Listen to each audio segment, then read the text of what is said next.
আজকে খুবই ইন্টারেস্টিং একটি টপিক নিয়ে আলোচনা করব ক্যালগেন এবং লরেন্সের নি অস্টিওআর্থ্রাইটিসের ক্লাসিফিকেশন নিয়ে। ওনারা নি অস্টিওআর্থ্রাইটিসের কে 5টি গ্রেডে ভাগ করেছেন। এটা হলো নান, এটাকে 0 দিয়ে প্রকাশ করেন। ডাউটফুল, এটা হলো 1। মিনিমাল, এটাকে প্রকাশ করা হয় গ্রেড 2।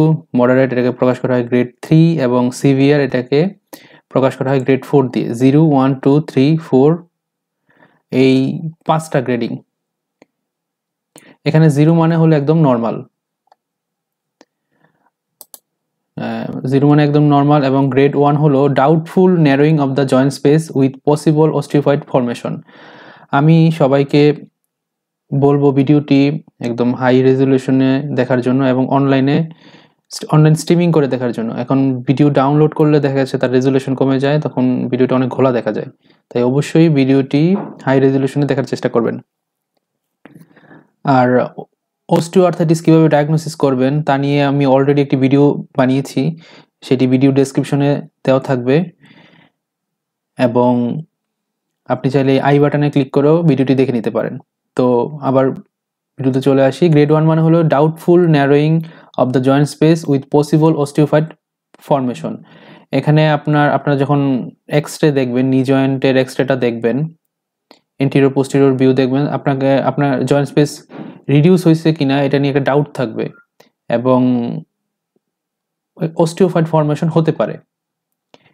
এই যে এখানে দেখেন, এখানে জয়েন্ট স্পেস রিডিউস হয়েছে কিনা সেটা আমার একটা ডাউট আছে। এইখানে যেমন জয়েন্ট স্পেস রিডিউস হয়েছে বোঝা যাচ্ছে, বাট এখানে ওইরকম জয়েন্ট স্পেস রিডিউস হয়েছে কিনা সেইটা নিয়ে ডাউট আছে। যখন পেশেন্ট আসবে আপনারা চেষ্টা করবেন 2টা নি জয়েন্টেরই এক্সরে দেওয়ার জন্য, তাহলে ভালো পায়ের সাথে খারাপ পা সবসময় তুলনা করতে পারবেন। আর অবশ্যই পেশেন্টকে ওয়েট বিয়ারিং পজিশনে লিখে দিবেন X-ray of knee joint both view in weight bearing position. দাঁড়া করায় যেন পেশেন্টকে এক্সরে করা হয়, দাঁড়া করাইলে ওয়েট বিয়ারিং পজিশনে করলে এই জয়েন্ট স্পেসটা খুব ভালো আসে। কিন্তু যদি লাইং পজিশনে করে সেই ক্ষেত্রে জয়েন্ট স্পেসটা কম বেশি হতে পারে। সেকেন্ড গ্রেড হলো possible narrowing of the joint space. এখানে অবশ্যই জয়েন্ট স্পেসটা ন্যারো থাকবে, এবং অবশ্যই ডেফিনিট অস্টিওফাইড ফরমেশন, এবং অবশ্যই অস্টিওফাইড ফরমেশন থাকবে।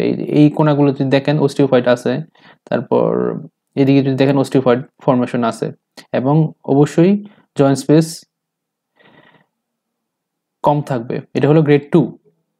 তারপর গ্রেড 3 হলো definite narrowing of the joint space. অবশ্যই জয়েন্ট স্পেস ন্যারো থাকবে। মডারেট অস্টিওফাইড ফরমেশন, এখানে মডারেট অস্টিওফাইড ফরমেশন থাকবে। অস্টিওফাইড জিনিসটা হলো কি, আমাদের যে কার্টিলেজ আছে সেই কার্টিলেজ যখন ড্যামেজ হয়ে যায় তখন এটা অস্টিওফাইড হিসেবে ফর্ম করে। Some sclerosis and possible deformity of bony int.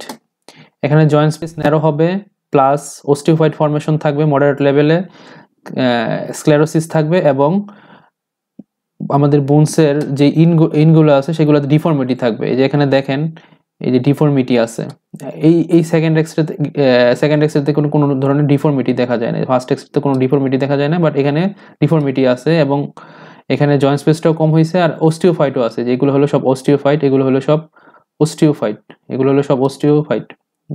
চোখা চোখা যে অংশগুলো দেখা যাচ্ছে এগুলো অস্টিওফাইট। আর হলো স্ক্লেরোসিস হলো বোনসের হোয়াইটেনিং, বা আপনার বোন থিক হয়ে যায়, তখন এক্সরেতে এটা হোয়াইট দেখা যায়। আমি আরেকটা আপনাদের চিত্র দেখাই। এই যে দেখেন, এখানে স্ক্লেরোসিস হোয়াইট হয়ে গেছে, জয়েন্ট তো ন্যারো হয়েছে, এখানে হোয়াইট। আবার এইদিকে জয়েন্ট ওয়াইডেনিং। অস্টিওফাইট, এখানে দেখেন এই যে অস্টিওফাইট তীর চিহ্ন দিয়ে দেওয়া হয়েছে। এই যে এখানে এই চিত্রটা দেখেন, এখানেও যে অস্টিওফাইট, ওকে, এখানে স্ক্লেরোসিস সাদা হয়ে গেছে, এখানে বোনসের থিকেনিং হয়েছে।